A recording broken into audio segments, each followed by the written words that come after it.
विरोधकाची भूमिका बरोबर नीट पार पाडत नाही आणि सत्ताधारी इथल्या लोकशाहीला मानत नाही.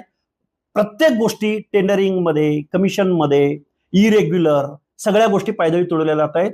जर तुम्ही या युथ जनरेशनला, जेन झीला जर समजून नाही घेतलं तर तुमच्यावर सुनामी समुद्रामार्गे येईल, आभाळातून येईल की अजून कुठल्या मार्गाने येईल याची तुम्ही कल्पना सुद्धा करू शकत नाही. सीजेपीच्या माध्यमातून तरुणाचा आक्रोश व्यक्त होतोय का देश? अरे आक्रोश नाही, ही सगळी माणसं धुळीला मिळालेली असतील. बरं, ही जी काही कॉक्रोच जनता पार्टीच्या माध्यमातून तरुणांच्या मनामधली भडास व्यक्त केली जातोय, आज प्रत्येक माणूस उठतोय आणि मी कॉक्रोच जनता पार्टीचा सदस्य आहे म्हणतोय आणि तो सोशल मीडियाला टाकतोय. त्यामुळं एका क्लिकवर जग एकत्र आलेलं आहे.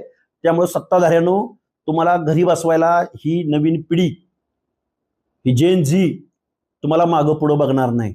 त्यामुळे सावध असा, नाहीतर तुमचा कार्यक्रम करेक्ट होईल.